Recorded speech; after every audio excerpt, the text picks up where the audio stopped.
Hello dear students, welcome back. तो I hope आपका आज का पेपर अच्छा गया होगा। और आज हम आपके लिए लेकर आए हैं आपका मॉक टेस्ट का वीडियो सोल्यूशन नंबर 6। मैं आपको फिर से एक बार याद दिला देती हूँ, आपका बायो का पेपर 100 मार्क्स का होता है, ठीक है। तो सारे के सारे 100 क्वेश्चंस आपको as it is text book में से नहीं आएंगे बच्चा लोग। 2 से 4 क्वेश्चन मतलब एटलीस्ट 5 क्वेश्चन ऐसे होते हैं जो आपके नॉलेज बेस्ड, जनरल नॉलेज या एप्लीकेशन बेस पे आते हैं। मतलब सब कुछ आपको टेक्स्ट बुक का लाइन उठा के नहीं पूछा जाता है।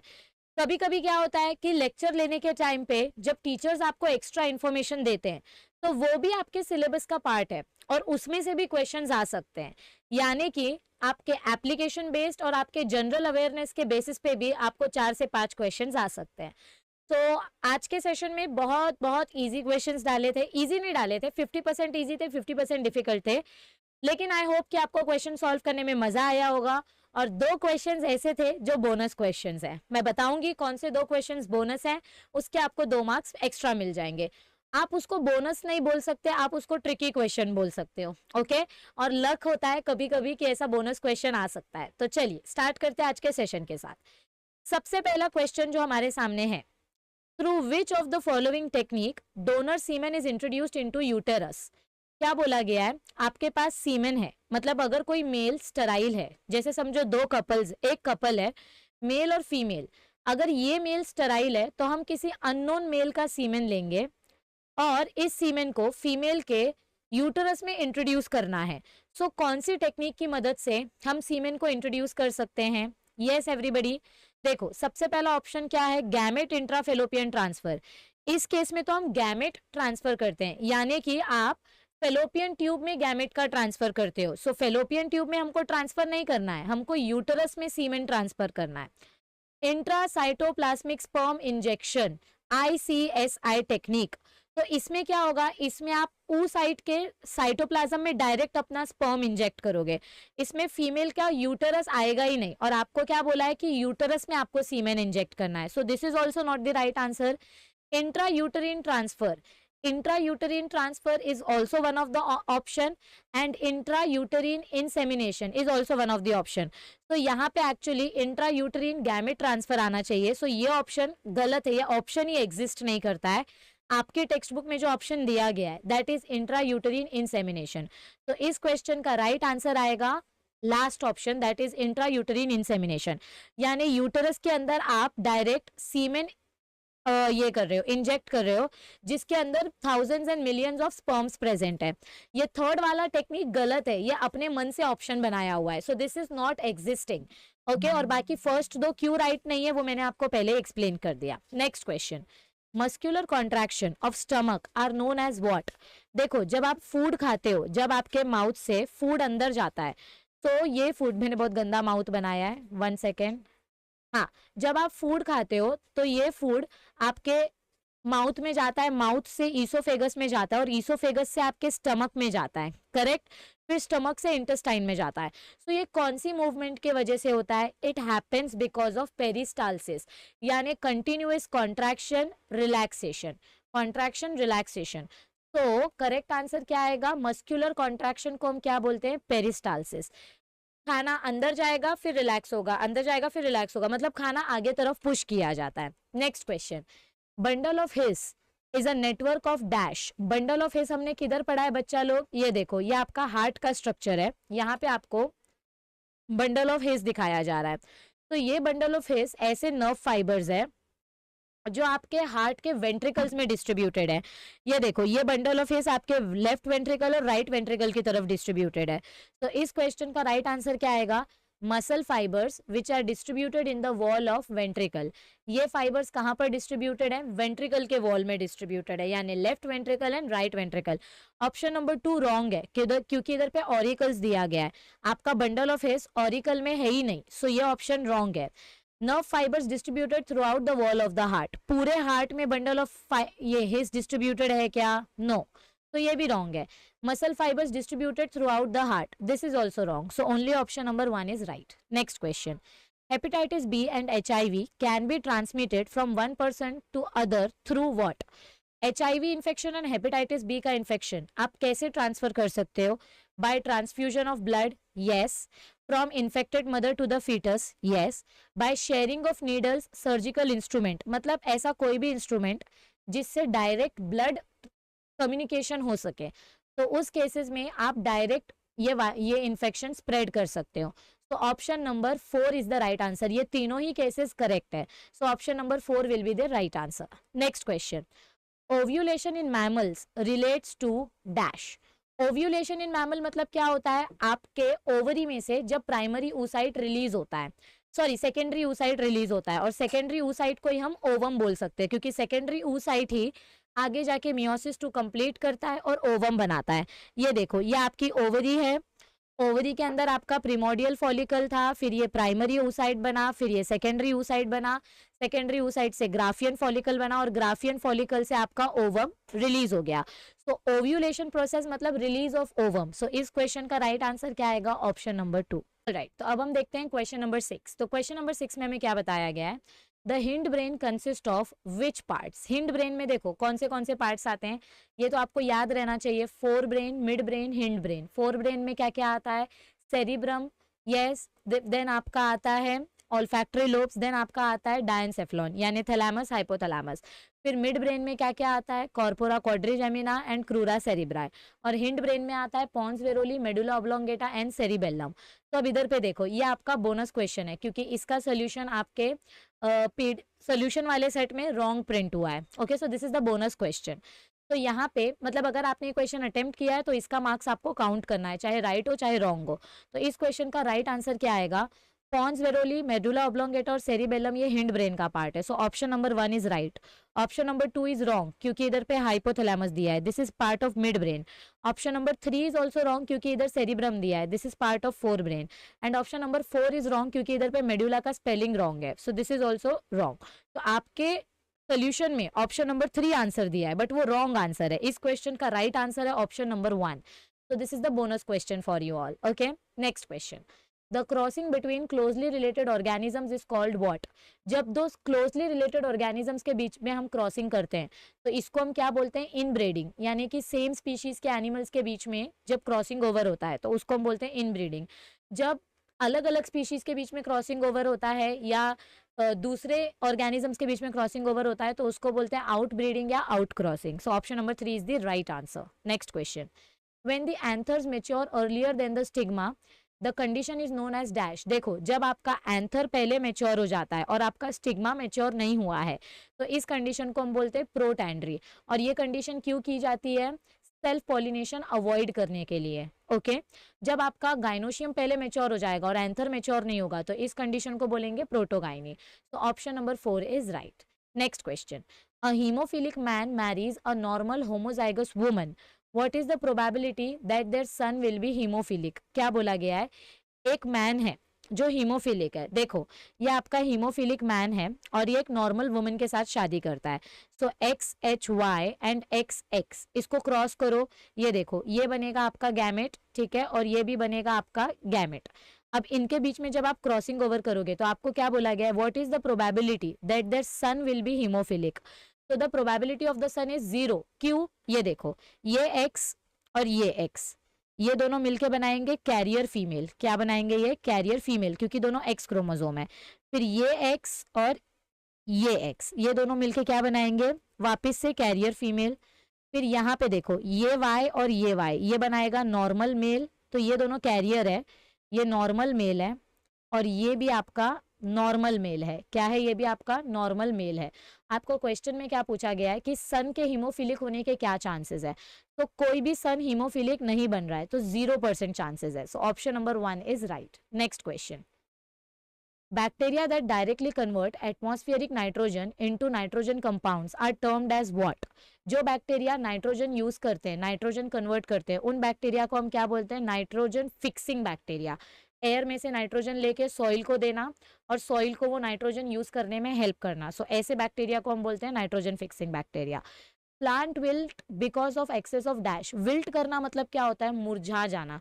तो आपने देखा होगा कि आपकी जो फ्रेश लीव्स होती है जब ये ड्राई होने लग जाती है तो ये लीव्स ऐसे हल्की हल्की ऐसे फोल्ड होने लग जाती है, ऐसे फोल्ड होने लग जाती है। सो ये विल्टिंग क्यों होता है, एक्सेस ऑफ ट्रांसपिरेशन की वजह से, यानी कि वाटर लॉस होने की वजह से। तो option number 2 is right answer. Next question, nowadays what is the most commonly used matrix in gel electrophoresis। इधर पे L आएगा बच्चा, okay.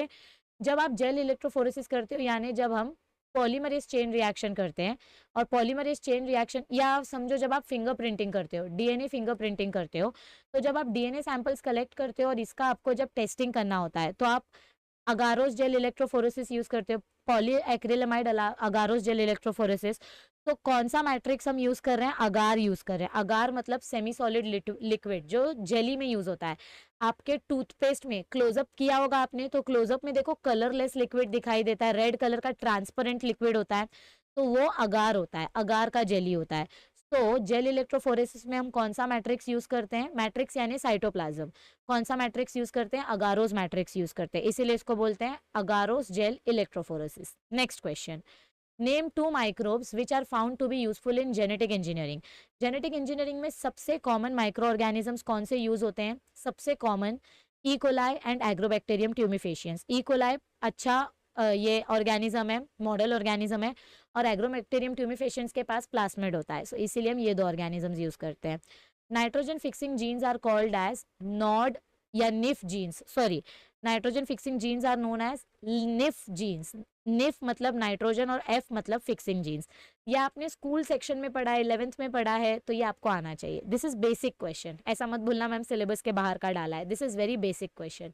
Next question, an enzyme trypsin is found in which particular juice. Trypsin enzyme कहाँ पर देखने को मिलता है, हमको याद करो, trypsinogen, काइमोट्रिप्सिनोजेन, trypsin enzyme pancreatic juice में देखने को मिलता है, जो आपके काइमोट्रिप्सिनोजेन को ट्रिप्सिनोजेन में कन्वर्ट करता है, जिससे आपको प्रोटीन्स मिलते हैं। So option number 4 is the right answer. Next question, what is the first step in biogas generation. अगर आपको बायोगैस बनाना है तो सबसे पहला स्टेप क्या होता है, देखो बेसिकली हमने ये पहले भी पढ़ा है, सबसे पहले क्या करते हैं हम, हाइड्रोलिसिस करते हैं। हाइड्रोलिसिस के बाद क्या होता है, एसिटोजेनेसिस होता है, एसिटोजेनेसिस के बाद एसिडोजेनेसिस होता है, फिर उसके बाद मिथानोजेनेसिस होता है। तो सबसे पहला स्टेप क्या होता है कि आपको जो भी प्रोडक्ट्स मिले हैं उसको ब्रेक डाउन करना, यानी फर्स्ट स्टेप हाइड्रोलिसिस है। फर्स्ट स्टेप क्या है, हाइड्रोलिसिस है।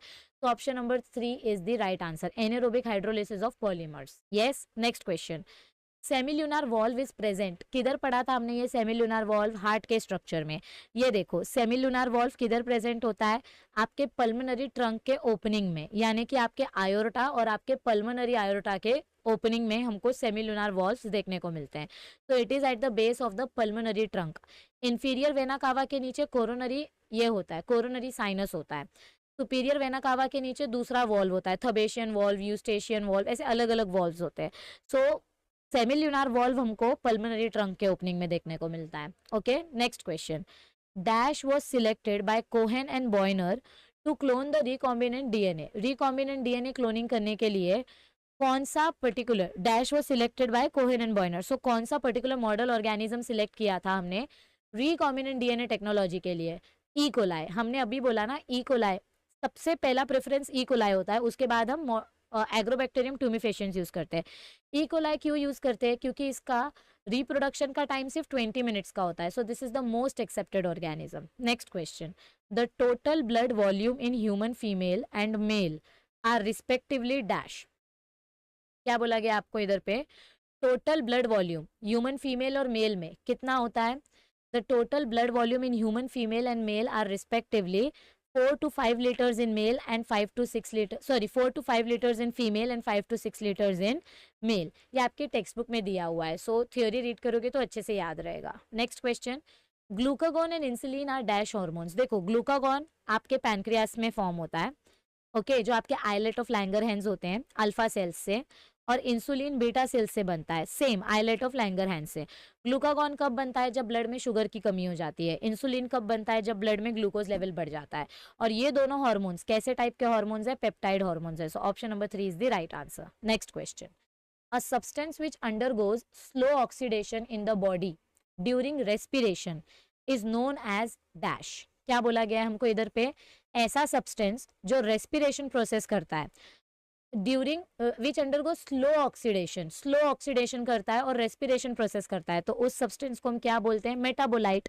मेटाबोलाइट के अंदर ही मेटाबॉलिज्म होता है ना। समझो आपने पोटैटो खाया, तो पोटैटो में क्या प्रेजेंट है, स्टार्च प्रेजेंट है, तो इस स्टार्च को मेटाबोलाइट बोलेंगे क्योंकि इस स्टार्च का मेटाबॉलिज्म करके हमको क्या मिलेगा, ग्लूकोज एंड एटीपी मिलेगी। तो जो सब्सटेंस रेस्पिरेशन दिखाता है उस सब्सटेंस को हम मेटाबोलाइट बोलते हैं। Next question, choose the organ to which systemic aorta doesn't supply blood. आपका आयोटा किसको ब्लड सप्लाई नहीं करता है, सिस्टमिक आयोटा जो ऑक्सीजनेटेड ब्लड कैरी करता है।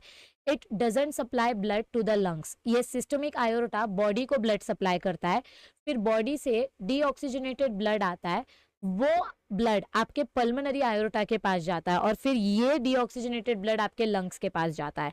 तो oxygenated blood is supplied to the body and deoxygenated blood is supplied to the lungs. Okay, ये वो जो चेंबर्स वाला पार्ट पढ़ा था ना हमने, हार्ट के 4 चेंबर्स होते हैं, सिस्टमिक आयोटा क्या करता है, पल्मोनरी आयोटा क्या करता है, ये सिस्टमिक आयोटा है, ये पल्मोनरी आयोटा है, उधर पे मैंने आपको एक्सप्लेन किया था। Next question, dash hormone act as a check on the renin angiotensin mechanism. So कौन सा हार्मोन हमको रेनिन और एंजियोटेंसिन का मैकेनिज्म डिटेक्ट करने में हेल्प करता है, विच हार्मोन, एट्रियल नेट्रियूरेटिक फैक्टर यानी एएनएफ हार्मोन। यानी कि आपके किडनी में सोडियम का रीअब्जॉर्प्शन प्रोसेस जैसे जैसे होगा वैसे वैसे आपके हार्ट का प्रेशर, आपके हार्ट का ब्लड प्रेशर और रेनिन और एंजियोटेंसिन का मैकेनिज्म जो है उस तरीके से कोऑपरेट किया जाएगा। So option number 2 is the right answer. Next question, dash are the chemicals secreted by damaged mast cells of connective tissue. कौन से केमिकल्स हैं, कौन से केमिकल्स हैं जो मास्ट सेल्स से प्रोड्यूस होते हैं। यस, मास्ट सेल्स क्या प्रोड्यूस करता है, हिपैरिन एंड हिस्टामिन। क्या प्रोड्यूस करता है, हिपैरिन एंड हिस्टामिन। हिस्टामिन क्या कब रिलीज होता है, एलर्जी कंडीशन में। आपके ब्लड वेसल्स को डायलेट करने के लिए यानी रिलैक्स करने के लिए हिस्टामिन प्रोड्यूस होता है। और प्रोस्टाग्लैंडिन्स क्या करता है, कॉन्ट्रैक्शन करता है, यानी relaxation and contraction of blood vessels करने के लिए मास्ट सेल्स में से ये दोनों केमिकल्स प्रोड्यूस होते हैं। Okay, next question, which structure differentiate gastrula from blastula. यह आपका ब्लास्ट्यूला है जिसके अंदर आपको ऐसे बहुत सारे इनर सेल मास देखने को मिलेंगे, ठीक है, और इधर पे ऐसे आउटर लेयर में आपको ट्रोफोब्लास्ट का लेयर देखने को मिलेगा। और गैस्ट्रुला में क्या होता है, गैस्ट्रुला में आपको इधर पे ऐसे एक्टोडर्म देखने को मिलेगा, नीचे आपको एंडोडर्म देखने को मिलेगा और बीच बीच में से star shaped, pyramid shaped amniogenic sales देखने को मिलेंगे। तो गैस्ट्रुलेशन में 3 जर्म लेयर्स होता है, एंडोडर्म, सॉरी ये एक्टो है, ये एंडो है और इन दोनों के बीच में इधर पे मीसोडर्म बनेगी जब आपका प्रिमिटिव स्ट्रीक बनेगा। और ब्लास्ट्यूला में इनर सेल मास और ट्रोफोब्लास्ट सेल्स होते हैं। तो ये 2 फर्क है आपके गैस्ट्रुला और ब्लास्ट्यूला में। गैस्ट्रुला में जर्म लेयर्स बनते हैं, ब्लास्ट्यूला में जर्म लेयर्स नहीं बनते। Next question, due to initiation of stretching of dash the signal of urination occurs. आपका यूरिनरी ब्लैडर, देखो ये आपका किडनी है, ठीक है, किडनी से यूरेटर निकलता है, ये यूरेटर आपके यूरिनरी ब्लैडर में जाके कनेक्ट होता है और यूरिनरी ब्लैडर में जब यूरिन भर जाता है तो यह आपके वॉल्व्स को स्ट्रेच करता है। तो यूरिनरी ब्लैडर जब स्ट्रेच हो जाता है तो प्रेशर आपके वॉल्व के ऊपर जाता है और ये वॉल्व ओपन हो जाता है तो यूरिन बाहर आ जाती है। तो यूरिनरी ब्लैडर पे जब प्रेशर आता है तो यूरिनेशन होता है। So this is the correct answer. तो अब देखो नेक्स्ट क्वेश्चन हमें क्या बताया गया है, अ peptide chain assumes secondary structure through the formation of dash. समझो ऐसे आपके पास अमीनो एसिड का एक लंबा चेन है, अमीनो एसिड का ऐसे एक लंबा चेन है और ये दूसरा चेन है। तो इन दोनों चेन्स को अगर आप एक साथ जोड़ोगे तो कौन से बॉन्ड्स आएंगे, इंट्राचेन हाइड्रोजन बॉन्ड्स। हाइड्रोजन बॉन्ड्स क्या करते हैं, हमारे पेप्टाइड चेन को सेकेंडरी स्ट्रक्चर देने में हेल्प करते हैं, यानी कि अल्फा हेलिक्स या बीटा प्लीटेड शीट का स्ट्रक्चर देने में हेल्प करते हैं। अब देखो नेक्स्ट क्वेश्चन में हमें क्या बोला गया है, identify the plant organs which receive photo periodic induction for flowering. तो लाइट प्लांट के कौन से पार्ट पे पड़ती है जिससे हमारे प्लांट के हार्मोन्स डिस्ट्रीब्यूट हो जाते हैं। देखो समझो ऐसा आपका प्लांट है, ठीक है, इधर पे आपके लीव्स है, तो हमने क्या पढ़ा है कि लीव्स के टिप पे आपका ऑक्सिन और गिबरलिन्स हार्मोन प्रेजेंट होता है। ये हार्मोन क्या करेगा, जैसे ही इसके ऊपर सनलाइट आएगी ये हार्मोन डिस्ट्रीब्यूट होना स्टार्ट हो जाएगा और डिस्ट्रीब्यूट होके क्या करेगा, ये फ्लावर के बड तक पहुंचेगा, ये फ्लावर के बड तक पहुंचेगा और जिसमें फ्लावरिंग होना स्टार्ट हो जाएगी। तो लाइट का सिग्नल सबसे पहले लीव्स के ऊपर आता है, फिर लीव से वो हार्मोन डिस्ट्रीब्यूट होके प्लांट के अदर पार्ट्स में जाता है। तो इस क्वेश्चन का राइट आंसर आएगा ऑप्शन नंबर 4, क्योंकि जब तक हार्मोन्स नहीं प्रोड्यूस होंगे तब तक फ्लावर बड ओपन नहीं होगा। Okay, next question. At secondary treatment why growth of aerobic microbes is observed. Secondary treatment के टाइम पे जब आप सीवेज वाटर ट्रीट करते हो, प्राइमरी ट्रीटमेंट में बड़ा बड़ा कचरा निकालते हैं, सेकेंडरी ट्रीटमेंट में हम आपको ये करते हैं, क्या बोलते हैं, एनारोबिक ये सॉरी कंटिन्यू ऑक्सीजन ट्रांसपोर्ट करते हैं, एरेशन और एजिटेशन करते रहते हैं, कंटिन्यूअस एयर ऐड करते रहते हैं। तो उसके वजह से क्या होता है, एरोबिक ऑर्गेनिजम्स ग्रो होते हैं। So because of continuous aeration, aeration मतलब क्या होता है, addition of oxygen, because of continuous aeration and continuous agitation, agitation मतलब क्या होता है, कंटिन्यूअस शेकिंग करते रहना। तो इसके वजह से सेकेंडरी ट्रीटमेंट में हमको एरोबिक ऑर्गेनिजम्स की ग्रोथ देखने को मिलती है, यानी ऑक्सीजन के प्रेजेंस में एरोबिक ऑर्गेनिजम्स ग्रो होंगे। टार्सियर्स आर प्रेजेंट इन, आपके टेक्स्ट बुक में टेबल दिया गया था, टार्सियर्स, लेम्यूर्स, लंगूर्स, ऐसे अलग अलग ऑप्शन का। सो टार्सियर्स कहाँ पर पाए जाते हैं, फिलीपींस एंड मलाया में। ये क्वेश्चन आपके टेक्स्ट बुक का ही पार्ट है, सो ये आपको पता होना चाहिए। नेक्स्ट क्वेश्चन, अरे बढ़ आगे, हाँ। The test tube babies are produced by, test tube baby कैसे फॉर्म होते हैं, IVF plus embryo transfer technique की मदद से। ओके, तो फर्स्ट ऑप्शन क्या दिया है, development up to 32 cell stage and transferring embryo in the uterus of a surrogate mother. Okay, सारे ऑप्शंस पढ़ते फिर डिसाइड करेंगे। Fertilising the egg removed from the body of the female with the husband sperm outside in vitro culture, the zygote is transferred back. Test tube baby के case में आप zygote को तुरंत transfer नहीं करते हो, आप पहले इस जाइगोट को एम्ब्रियो में कन्वर्ट करते हो। सो this is wrong. Okay, external fertilization and development in vitro culture till 32 cell stage before putting the embryo back into mother's uterus and complete development of baby in vitro. So इस question का right answer क्या आएगा, ये देखो। Test tube baby मतलब क्या होता है कि मदर के यूटरस में डालने से पहले आप ओवम का और स्पर्म का फर्टिलाइजेशन बॉडी से बाहर करते हो। फर्स्ट ऑप्शन क्यों रॉन्ग आएगा, सेकंड ऑप्शन तो रॉन्ग है, फर्स्ट ऑप्शन क्यों रॉन्ग है, क्योंकि इसमें आप क्या कर रहे हो, development up to 32 cell stage and transplanting embryo in the uterus of a surrogate mother. इसमें आपने स्पेसिफिकली बताया ही नहीं कि आप बॉडी के बाहर फर्टिलाइजेशन कर रहे हो। सो ऑप्शन नंबर 1 और ऑप्शन नंबर 3 में क्या डिफरेंस है, ऑप्शन नंबर 3 में क्या बोला गया है, एक्सटर्नल फर्टिलाइजेशन करते हैं, फिर आपका एम्ब्रियो बनता है और फिर इस एम्ब्रियो को हम मदर के यूटरस में डालते हैं। और फर्स्ट ऑप्शन में क्या बोला है, डायरेक्ट एम्ब्रियो डेवलपमेंट होता है।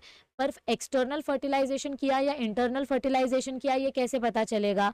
तो ये ऑप्शन इनकम्प्लीट है, इसीलिए ये ऑप्शन रॉन्ग है। और ऑप्शन नंबर 4 तो रॉन्ग है, complete development of baby in vitro, मतलब आप पूरा का पूरा बच्चा ट्यूब के अंदर ग्रो नहीं कर सकते। सो this is the wrong option. Okay, next question. और सेकंड ऑप्शन क्यों रॉन्ग आएगा, fertilizing the egg removed from the body of the female with the husband sperm outside and then transferring the zygote, zygote transfer नहीं करते हम, पहले embryo में convert करते फिर उसको ट्रांसफर करते, इसलिए फर्स्ट सेकंड और फोर्थ ऑप्शन रॉन्ग है। Next question, a blood group without any antigen is, कौन से ब्लड ग्रुप के पास एक भी एंटीजन नहीं होता है, ओ ब्लड ग्रुप के पास। ए ब्लड ग्रुप के पास A antigen, B blood group के पास बी एंटीजन, और ए बी ब्लड ग्रुप के पास ए और बी दोनों एंटीजन प्रेजेंट होते हैं। Next question, A pollen tube always enters the embryo sac near the dash। देखो, आपको पोलन ट्यूब की एंट्री जब पढ़ाई गई थी तो हमने क्या बोला था, ये आपका एम्ब्रियो सैक है और यहाँ से आपका ये पोलन ट्यूब आ रहा है। तो ये पोलन ट्यूब कहाँ से एंट्री लेता है इन जनरल केसेस, जहाँ पे आपका फीमेल गैमेट होगा और जहाँ पे सिनर्जिड्स होंगे। सो इसको हम क्या बोलते हैं, एग अपैरेटस बोलते हैं। क्या बोलते हैं इसको हम, एग अपैरेटस।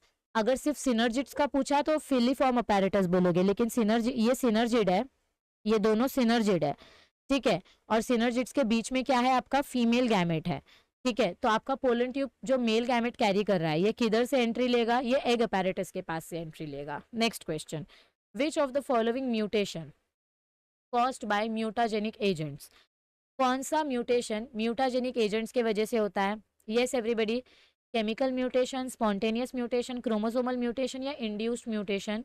तो करेक्ट आंसर क्या आएगा, chromosomal mutations happens because of mutagenic agents, क्योंकि इस केस में आप पर्पसली म्यूटेशन कर रहे हो, यहाँ पे आप केमिकल्स के वजह से कर रहे हो। और ये तो एक अलग ही केस है, मतलब this is the spontaneous mutation which occurs because of chromosomal mutation, तो chromosomal mutation is the right answer. Okay, तो अब देखो नेक्स्ट क्वेश्चन क्या है, the scientific name of the Indian monkey is, तो हमारे इंडियन मंकी का साइंटिफिक नेम क्या है, Macaca mulatta, so this is the right answer. ये जनरल क्वेश्चन है, मैंने आपको पहले ही बोला था आपके जनरल नॉलेज बेस्ड पर भी क्वेश्चन आ सकता है, yes everybody, but don't worry exam में इतना out of the box question नहीं आएगा, ये मैंने आपके जनरल नॉलेज को टेस्ट करने के लिए डाला था, ठीक है। बट ये क्वेश्चन ऐसा नहीं है कि totally out of the syllabus है, हमने human origin and evolution of life में पढ़ा है, गोरिल्ला के बारे में, चिंपैंजी के बारे में, तो थोड़ा बहुत तो चलता है, ठीक है, मतलब ऐसा टेंशन मत लो, एग्जाम में इतना out of the box question नहीं आएगा, लेकिन ये बहुत जनरल क्वेश्चन है। जैसे कि अगर मैं बोलूँ माउस का साइंटिफिक नेम क्या है, तो ये तो आपने 11th में पढ़ा है, 10th में पढ़ा है, फ्रेडरिक ग्रिफिथ के एक्सपेरिमेंट में पढ़ा है, मॉलिक्यूलर बेसिस ऑफ इनहेरिटेंस वाला जो चैप्टर है उसमें हमने माउस यूज किया था, तो माउस का साइंटिफिक नेम आपको पता होना चाहिए, मस मस्क्यूलस। क्या होता है माउस का साइंटिफिक नेम, मस मस्क्यूलस। मैंगो का साइंटिफिक नेम क्या होता है, मैग्नीफेरा इंडिका। तो वैसे ही अब आपको इंडियन मंकी का भी साइंटिफिक नेम पता होना चाहिए, जैसे Macaca mulatta. Next question, the germ pores in the pollen grain are the regions where what happens, देखो ये आपका पोलन ग्रेन है और ये आपका जर्म पोर वाला रीजन है, ये देखो ये रीजन आपके जर्म पोर्स का रीजन है, और यहाँ से क्या होता है, यहाँ पे आपका एक्साइन एब्सेंट रहता है और इंटाइन से आपका पोलन ट्यूब अराइज होता है, तो it lacks sporopollenin, correct, which are made up of lignin and suberin, no, lignin और सुबेरिन एक्साइन से बनता है, आई मीन एक्साइन लिग्निन और सुबेरिन से बनता है, so this is wrong option. Through which sperms are released into the female gametophyte, no, that can withstand high temperature, no, तो option number 1 is right answer. यहाँ पे exine absent है और exine किससे बनता है, स्पोरोपोलेनिन से, so option number 1 is the right answer. The length of the one full turn off DNA is, ये हमने पढ़ा है, ये आपने क्लास 11th में बायोमोलिक्यूल्स चैप्टर में पढ़ा है, आपके डीएनए का जो वन टर्न होता है, ये वन टर्न कितना होता है, अप्रोक्सीमेटली 34 एंगस्ट्रॉम, कितना होता है 34 एंगस्ट्रॉम, दैट इज 3.4 नैनोमीटर, याद आया। Next question, for development of dash BT gene of Bacillus thuringiensis have been used, हम बैसिलस thuringiensis क्यों यूज करते हैं, क्या बनाने के लिए, बायो फर्टिलाइजर बनाने के लिए, बायो इंसेक्टिसाइडल प्लांट्स बनाने के लिए, बायोमेडिकल या बायो फार्मास्यूटिकल प्लांट बनाने के लिए।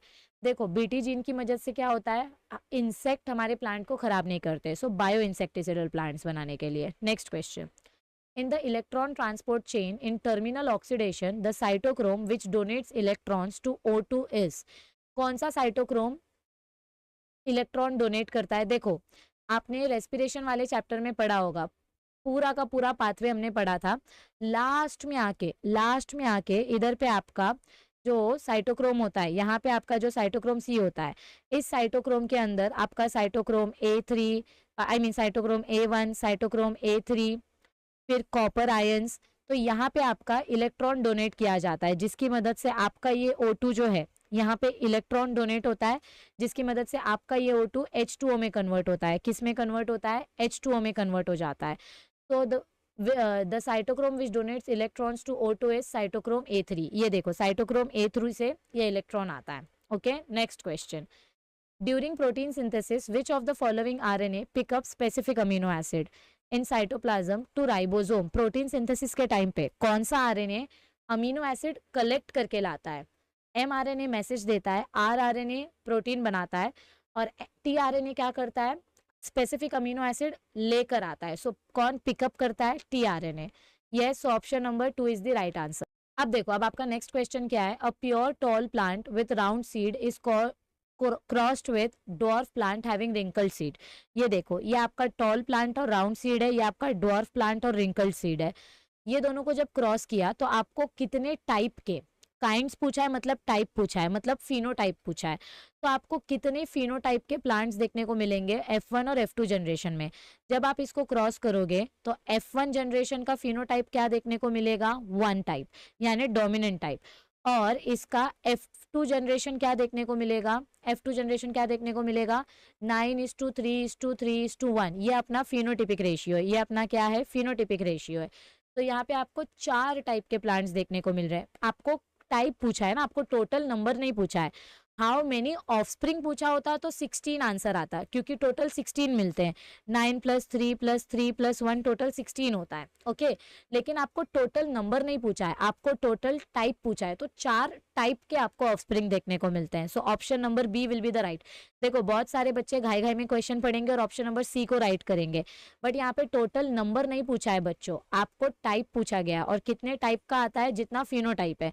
फिनोटाइप्स कितने टाइप के देखने को मिल रहे हैं, 1 2 3 4, 4 टाइप का फिनोटाइप देखने मिल रहा है। So option number 2 is the right answer. Next question, if strong four limbs, claws on digits, pointed elongated snout are the characteristics of animal, it is showing dash adaptation।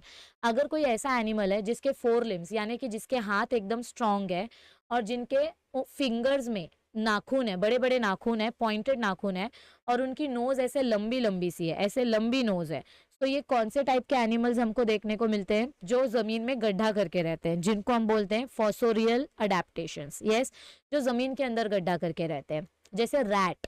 Next question, which of the following bacteria are found in nodules of of family leguminosae. समझो आपके पास कोई plant है और इसके root में आपको ऐसे nodules देखने को मिल रहे हैं। सो नोड्यूल्स के अंदर कौन से बैक्टीरिया रहते हैं, राइजोबियम, जिनको हम बोलते हैं सिम्बायोटिक बैक्टीरिया। क्या बोलते हैं हम इनको, सिम्बायोटिक। अजोटोबैक्टर तो फ्री लिविंग है। Okay, so next question, glomerular filtration rate is controlled by. Glomerular filtration rate यानी कि आपका किडनी फिल्ट्रेशन, किडनी फिल्ट्रेशन को कौन सा हार्मोन कंट्रोल करता है, ये तो आपके रिप्रोडक्शन वाला हार्मोन है, ISCH।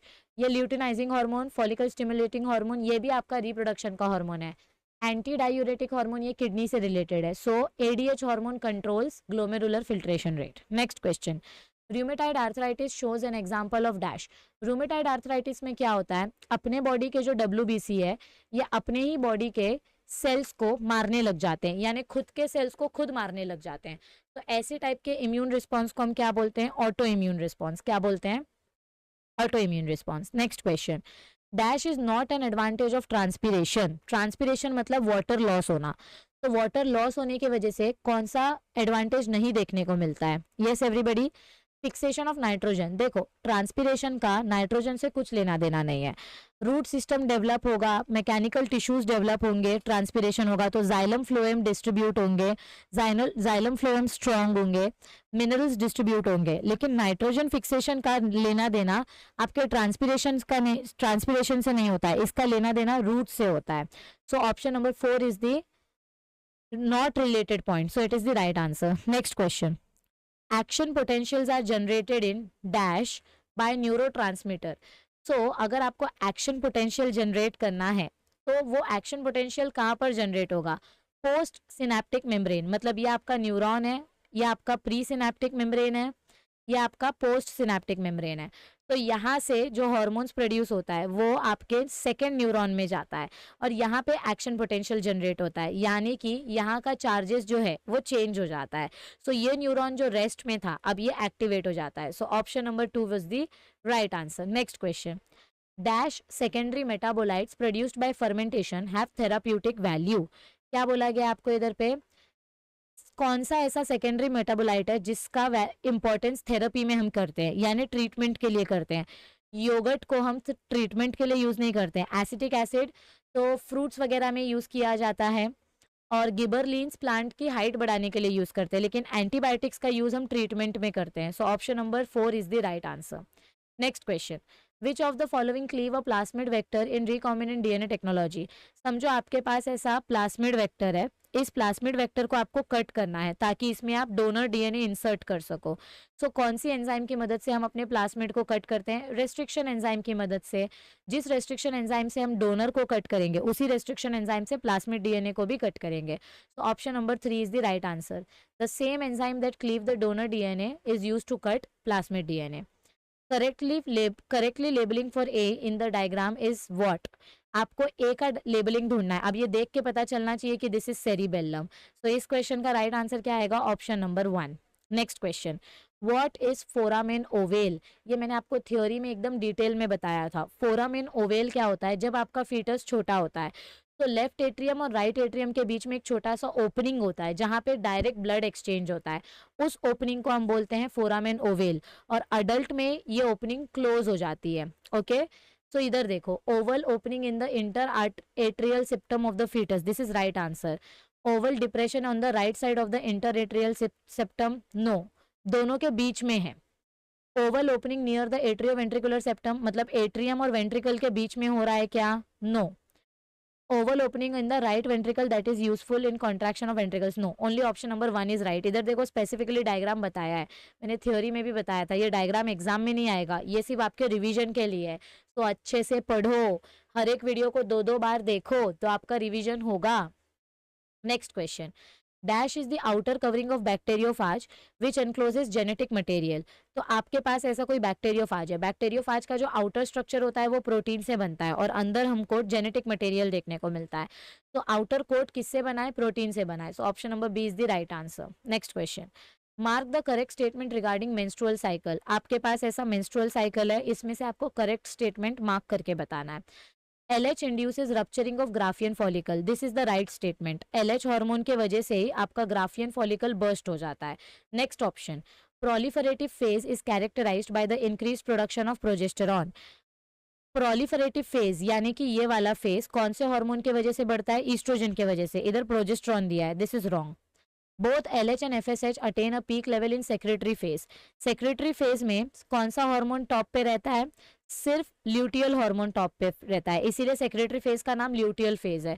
तो दोनों हार्मोन टॉप पे नहीं रहेंगे, सो this is also wrong. Corpus luteum secrets large amount of progesterone. Corpus luteum में क्या बनता है बच्चा लोग? कॉर्पस ल्यूटियम में प्रोजेस्टेरॉन बनता है और इधर पे ईस्ट्रोजन दिया है, so this is wrong. Only option number 1 is right answer. Next question, in electron transport system water is formed at which particular step. Electron transport system में वाटर हमको कहाँ पर देखने को मिलता है? आपके साइटोक्रोम सी के बाद यहाँ पे आपका वाटर ट्रांसपोर्टेशन होता है, यानी कि एंजाइम कॉम्प्लेक्स नंबर 4 में वाटर बनने के जस्ट बाद आपका एटीपी फॉर्मेशन होता है. सो ये आपका एंड स्टेप है, ये आपका क्या है? एंड वाला स्टेप है. क्योंकि देखो copper, cytochrome A, cytochrome A3, इनके बीच में आपका वाटर बन रहा है. इधर CBB दिया है और इधर पे सिर्फ A3 दिया है. सो साइटोक्रोम सी तो इधर पे था, साइटोक्रोम सी यहाँ पे है और साइटोक्रोम A3 यहाँ पे है. इन दोनों के बीच में इधर थोड़ी वाटर बन रहा है, वाटर इधर पे बन रहा है, साइटोक्रोम A3 के बाद बन रहा है. सो आंसर आना चाहिए था cytochrome A1 to cytochrome A3, answer ये होना चाहिए था, लेकिन यहाँ पे ऐसा कुछ ऑप्शन नहीं दिया है. तो एंड स्टेप में आपका वाटर बनता है, आप ऐसा बोल सकते हो. सो option number 1 is the right answer. Next question, the inferior colliculi concerned with auditory reflex center is present in. ये देखो, ये आपका सुपीरियर कॉलिकुलाई है जो विजन कंट्रोल करता है और ये इंफीरियर कॉलिकुलाई है जो आपका ऑडिटरी रिफ्लेक्स कंट्रोल करता है, यानी आपके ईयर्स का लिसनिंग एबिलिटी कंट्रोल करता है. और ये किधर प्रेजेंट है? आपके मिड ब्रेन में. सो आंसर आएगा mid brain. Dash mmHg is the osmotic pressure of the blood. अपने ब्लड का किडनी में जब फिल्ट्रेशन होता है ग्लोमेरुलस में, सो जब पूरा का पूरा आपका अफरेंट आर्टेरियोल से ब्लड अंदर आता है तो कितना प्रेशर रहता है? अफरेंट आर्टेरियोल से जब ब्लड अंदर आता है तो 45 mmHg का प्रेशर रहता है, लेकिन अपोजिट साइड से भी प्रेशर अप्लाई हो रहा है 15 mmHg का. कितना प्रेशर अप्लाई हो रहा है? 15 mmHg. सो 55 में से 15 गया तो कितना बचा? यस एवरीबडी, 45 बचा. कितना बचा? 45 बचा. लेकिन इसमें से 10 mmHg का प्रेशर जो है वो आगे चला जा रहा है, ये जो ब्लड है ये आउटवर्ड साइड में हो जा रहा है और इधर पे कितना प्रेशर बच रहा है? 30 mmHg बच रहा है.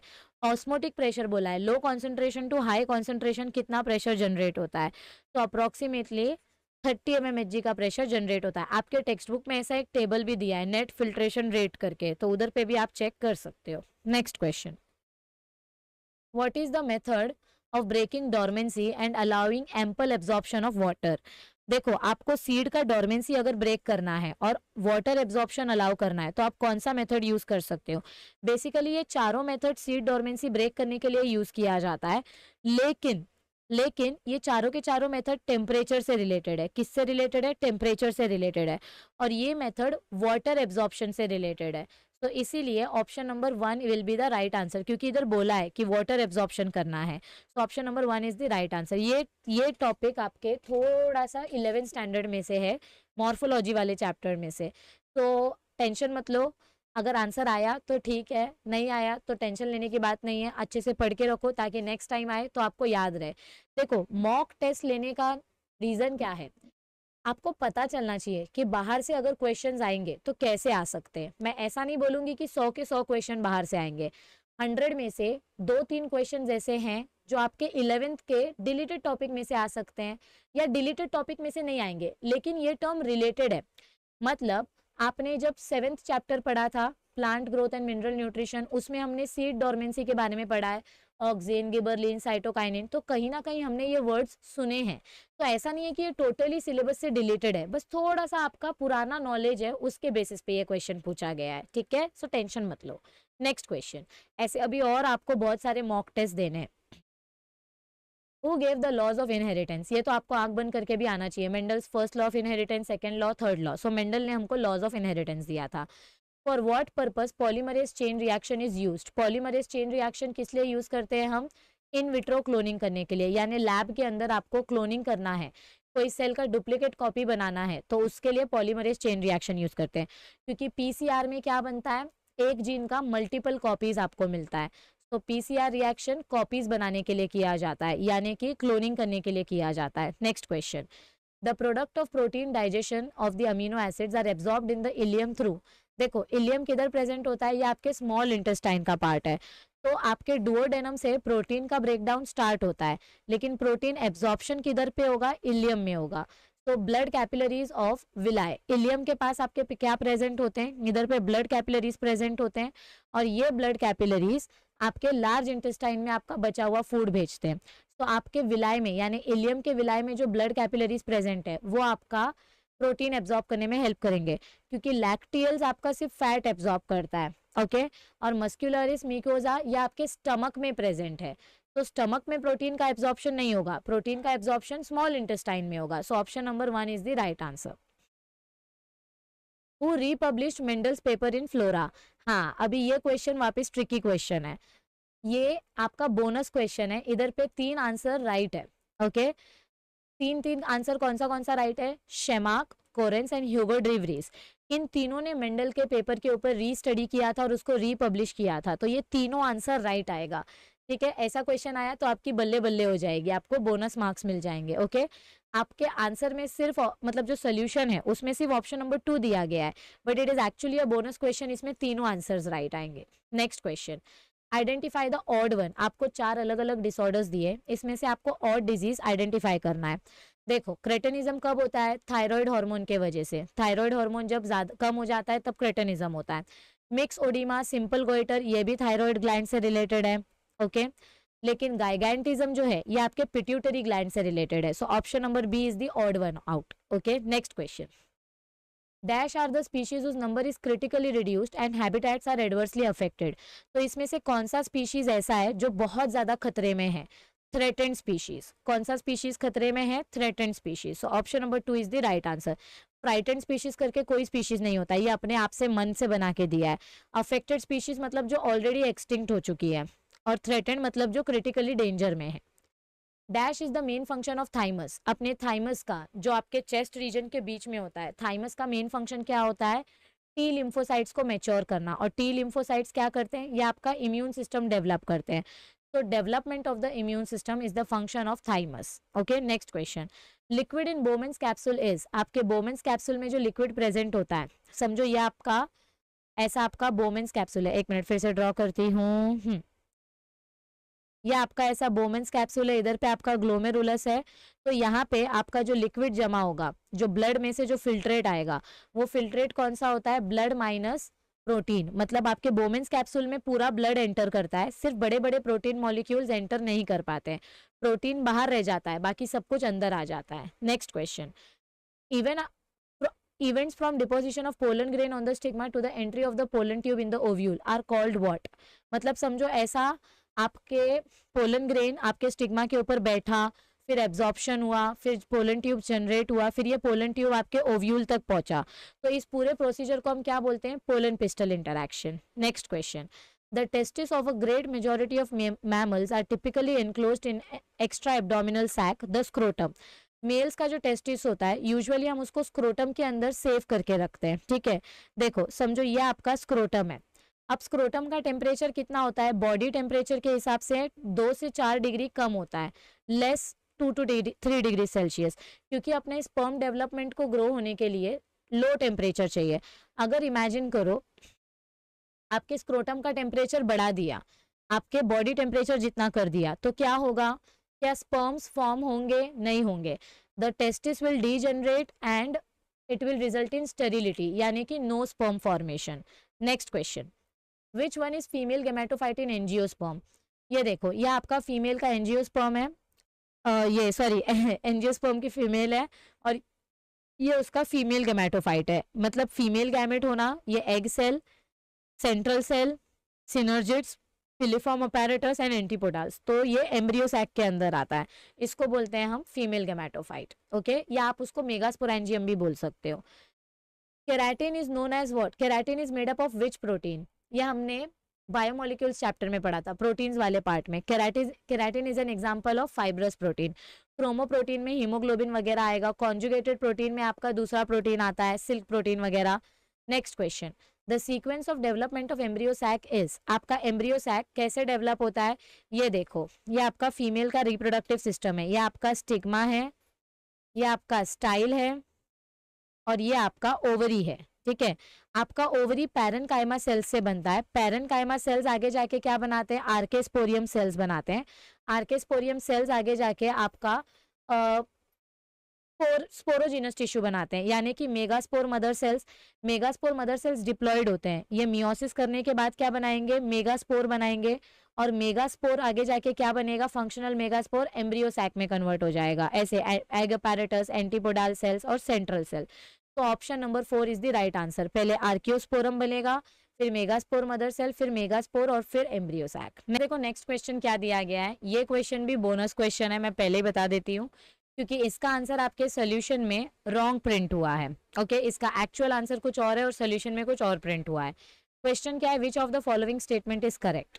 सो antigen is specific to antibody, ये रॉन्ग स्टेटमेंट है, क्योंकि हमने ह्यूमन हेल्थ एंड डिजीजेस में क्या पढ़ा था?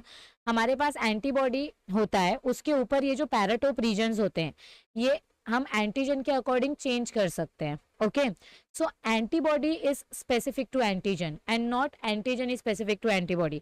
हमारी बॉडी में एंटीजन तो कैसे भी टाइप का आ सकता है, लेकिन हमारी बॉडी में एंटीबॉडी प्रेजेंट रहता है जो हर एक स्पेसिफिक एंटीजन के लिए अलग अलग एक्टिविटी दिखाती है। आपके 10th चैप्टर में जो 10.2 का टॉपिक है, उसके फर्स्ट लाइन में ही दिया गया है that our body has specific antibodies for specific antigen. So इस क्वेश्चन का राइट आंसर आएगा option number 2।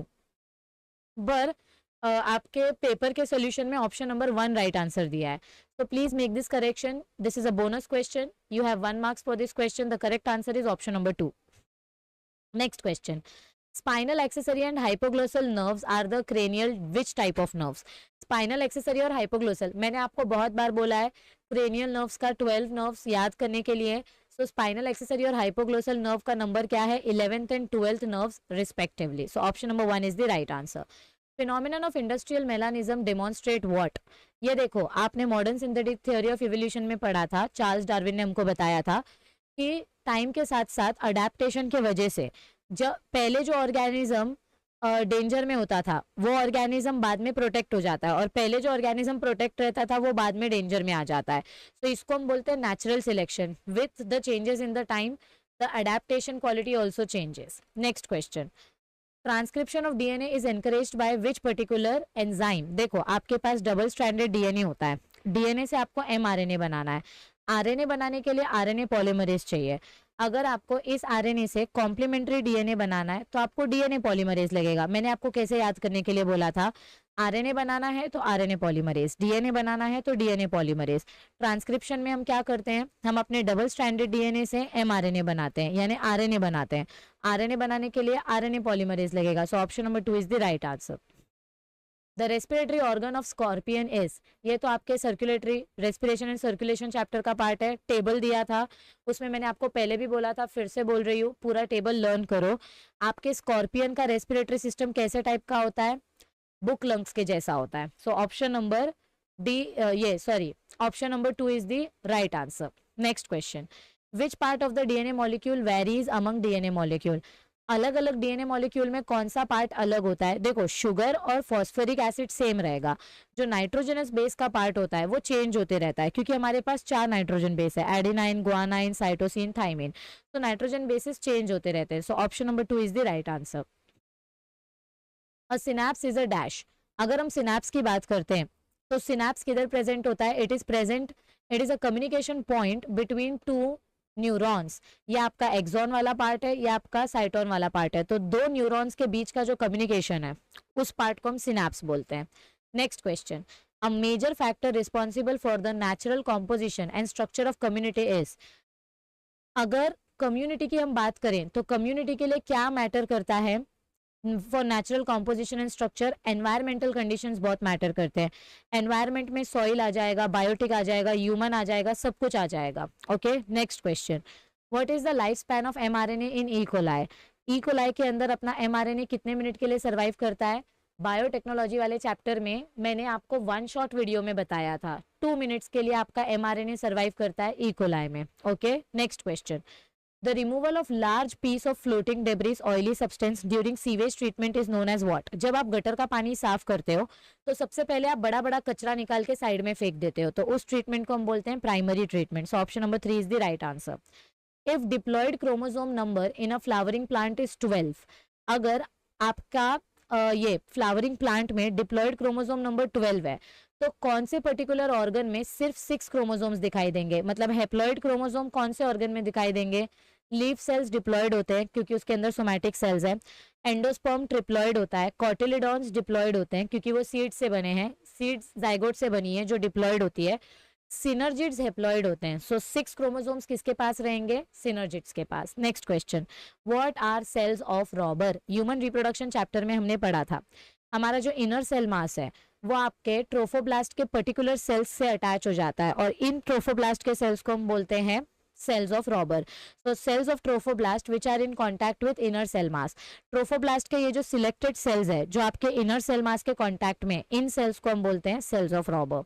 Next question, the intine of pollen grain is made up of what? देखो, एक्साइन बनता है स्पोरोपोलेनिन से और इंटाइन बनता है पेक्टिन एंड लिग्निन से। सो ऑप्शन नंबर सेलुलोज और पेक्टिन से। किससे बनता है? सेलुलोज और पेक्टिन से। So option number 4 is the right answer. The first probable ancestral fossil of genus Homo was. देखो, आपकी टेक्स्ट बुक में ऐसा एक बॉक्स दिया है, आपको क्या बोला गया है कि जीनस होमो का सबसे पहला एंसेस्टर कौन सा था? टेक्निकली देखा जाए तो रमैपिथेकस आना चाहिए, लेकिन रमैपिथेकस में सिर्फ मैन जैसा स्ट्रक्चर बोला है, but actual connecting link Australopithecus में देखने को मिली, ये तो एग्जिस्ट ही नहीं करता है। सो ये ऑप्शन में ही नहीं आएगा। कंफ्यूजन है रमैपिथेकस और ऑस्ट्रेलोपिथेकस के बीच में, क्योंकि होमो हेबिलिस तो बाद में आया। ऑस्ट्रेलोपिथेकस एक्चुअली ह्यूमन और एप्स के बीच का कनेक्टिंग लिंक है। सो आपको फर्स्ट एंसेस्टर बोला गया है, फर्स्ट एंसेस्टर। तो ये कौन से स्पीशीज में देखने को मिला होगा? ऑस्ट्रेलोपिथेकस में। सो option number 1 is the right answer, क्योंकि रमैपिथेकस में सिर्फ बोला है मैन के जैसा, बट इधर पे कनेक्शन नहीं बताया है। So first species mostly Australopithecus genus का था। Next, sticky ends are produced in the presence of rDNA technology by. देखो, ये जो आपके एंड्स है इनको हम स्टिकी एंड्स बोलते हैं। ये स्टिकी एंड्स कैसे फॉर्म होते हैं? रेस्ट्रिक्शन एंजाइम की मदद से, यानी रेस्ट्रिक्शन एंडोन्यूक्लियस की मदद से। In plants the rate of transpiration is dependent upon. आपका ट्रांसपिरेशन कितना होगा, कितना वाटर इवेपोरेट होगा, कितना नहीं होगा, ये किसके ऊपर डिपेंड करता है? लाइट के ऊपर, टेम्परेचर के ऊपर, एटमॉस्फेयर में कितना मॉइस्चर है उसके ऊपर, और विंड के डायरेक्शन के ऊपर। सो option number 2 is the correct answer. This was general knowledge question. Which one of the following type of sex determination is found in birds? Human में XX XY टाइप का होता है, बर्ड्स में ZW ZZ type का होता है। ये Turner syndrome का सेक्स डिटर्मिनेशन है, और ये ऑप्शन में ही नहीं आएगा। तो option number 2 is the right answer for birds. Third chapter का क्वेश्चन है ये।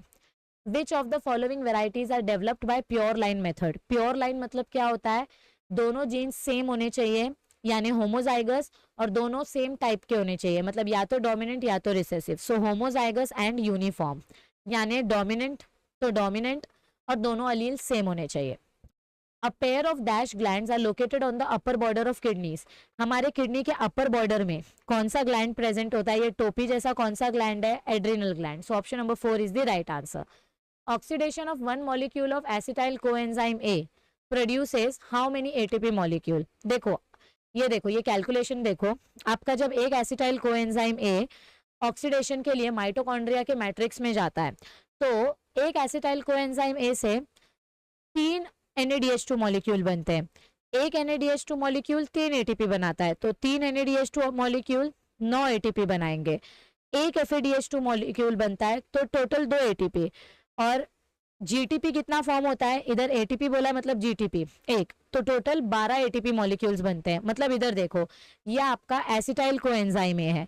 एसिटाइल कोएंजाइम ए जब ऑक्सीडेशन स्टार्ट करेगा, तो यहाँ पे 3 NADH2 बनेंगे, एक FADH2 बनेगा और एक GTP बनेगा। तो टोटल 12 ATP बनता है एक एसिटाइल कोएंजाइम ए के वजह से। टोटल 2 कोएंजाइम ए रहेंगे, तो 24 ATP बनेगा। समझ में आया आंसर कैसे आएगा? 12 एक एसिटाइल कोएंजाइम ए बोला है, when one molecule of acetyl coenzyme A undergoes oxidation. Next question, palindromes related to restriction sites are. Palindromes मतलब क्या होते हैं? जो लेफ्ट और राइट दोनों साइड से सेम दिखाई देते हैं। जैसे मॉम का स्पेलिंग, इधर से भी एम, इधर से भी एम। जैसे कि समझो मैंने लिखा नयन, नयन का स्पेलिंग मैंने लिखा, तो यहाँ से रीड करो या यहाँ से रीड करो, दोनों अल्फाबेट सेम है। ये देखो, G G, A T T, T T, C C, तो दोनों का मिरर इमेज हो जाता है। जो इस साइड से है वो इस साइड से भी आएगा, तो इसको बोलते हैं base sequence in a mirror image. Next question, heart beat initiated by SA node spreads over the entire surface due to presence of dash. आपका जो हार्ट बीट है जो एसए नोड से स्टार्ट होता है, वो किसकी मदद से स्प्रेड होता है? पूरे हार्ट में। यस, एंटायर सरफेस, पूरा सरफेस में कैसे स्प्रेड होता है? With the help of nervous networks in the heart. This is also bonus question, क्योंकि आपके नोट्स में, मतलब आपका जो सोल्यूशन है उसमें आपको सिर्फ ऑप्शन नंबर 3 आंसर दिया गया है, but actually bundle of His और पर्किंजी फाइबर्स भी राइट आंसर आएगा, क्योंकि पर्किंजी फाइबर पूरे हार्ट में स्प्रेड होता है। तो option number 4 and option number 3 both are the right answer. Next question, for confirmation of dash western blot technique is used. देखो, टाइफॉइड के लिए हम एलाइजा टेस्ट यूज करते हैं, मलेरिया के लिए ब्लड डिटेक्शन टेस्ट होता है, कैंसर के लिए आपका ये एक्सरे किया जाता है, या दूसरे MRI ये किए जाते हैं, टेस्टिंग किए जाते हैं। HIV के लिए हम वेस्टर्न ब्लॉटिंग टेक्निक यूज करते हैं। So option number 1 is the right answer. Next question, अरे हाँ, in an accident there is a great loss of blood, which blood group can be easily transfused. समझो किसी का एक्सीडेंट हुआ है और उसका बहुत ज्यादा ब्लड लॉस हो गया है, तो अगर आपके पास उस इंसान का ब्लड ग्रुप का ब्लड नहीं है, तो उसको आप कौन सा ब्लड दे सकते हो बिना मैच किए? ORH negative. सिर्फ चेक करना पड़ता है कि इस इंसान को HIV नहीं होना चाहिए, तो आप आराम से उसको O नेगेटिव ब्लड ग्रुप दे सकते हो। It is most acceptable blood group. Presence of pneumatic bones in birds is an adaptation of. Pneumatic bones मतलब क्या होते हैं? व्हाट डू वी से? सूडो बोन्स, यानी कि जिन बोन्स के अंदर बोन मैरो नहीं होता है, खोखली bone, light bones.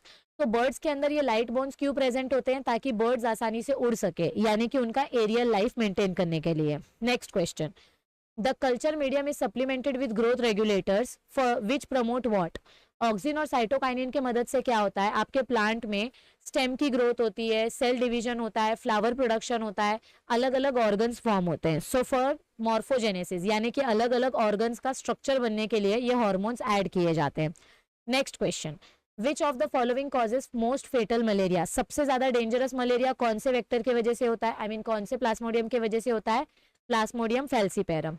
Next question, for which of the following surrogate mother is used. Surrogate mother हम कौन से केस में यूज करते हैं? Future mother with transplanted embryo. जिस मदर का वुम्ब हेल्दी नहीं होता है, तो किसी और मदर का वुम्ब हम यूज करते हैं। So option number 4 is the right answer. The end of fragments of DNA molecule are sticky because of. किसी भी DNA मॉलिक्यूल का एंड स्टिकी क्यों होता है? क्योंकि उसके पास अनपेयर्ड बेसेस होते हैं। मतलब ये देखो, ये बेस एम्प्टी है, इसके पास कोई पेयरिंग नहीं है, सो इस एंड को हम बोलेंगे sticky end. Okay, next question, in ceratophyllum pollination is dash. ये आपने फर्स्ट चैप्टर में पॉलिनेशन वाले पार्ट में पढ़ा था, हाइपोहाइड्रोफिलस एंड एपीहाइड्रोफिलस। एपीहाइड्रोफिलस में हमने वैलिसनेरिया का एग्जांपल देखा था, और सिराटोफिलस सिराटोफाइलम में कौन सा पॉलिनेशन होता है? हाइपोहाइड्रोफिलस। हाइपोहाइड्रोफिलस यानी बिलो वाटर, और एपीहाइड्रोफिलस यानी अबव वाटर। पॉलिनेशन वाला हाइड्रोफिलस वाला पार्ट जाके पढ़ो, आपको ये आंसर मिल जाएगा। तो आई होप आपको सारी क्वेरीज आपकी सॉल्व हो गई होंगी। 4-5 बोनस क्वेश्चन थे, तो वो बोनस क्वेश्चन के मार्क्स आप काउंट कर सकते हैं। और यस, मॉक टेस्ट की प्रिपरेशन करते रहो, बाहर का भी थोड़ा बहुत एक्स्ट्रा नॉलेज करो। देखो ऐसा नहीं बोलूंगी कि आप एक्स्ट्रा बुक पढ़ना स्टार्ट करो, आपके बुक में जितने क्वेश्चन है आप उतना पढ़ना स्टार्ट करो। 100 में से आपको अगर 90 प्लस भी आता है तो आपका परसेंटाइल अच्छा हो जाएगा। ओके, और आने वाले मॉक टेस्ट में हम और इंटरेस्टिंग क्वेश्चंस देखने वाले हैं। सो मॉक टेस्ट पढ़ते रहो। थोड़ा तो एंट्रेंस जैसे लगना चाहिए ना, अगर सब कुछ टेक्स्ट बुक जैसे उठा के रख देंगे तो एंट्रेंस देने में मजा नहीं आएगा, थोड़ा दिमाग यूज होना चाहिए।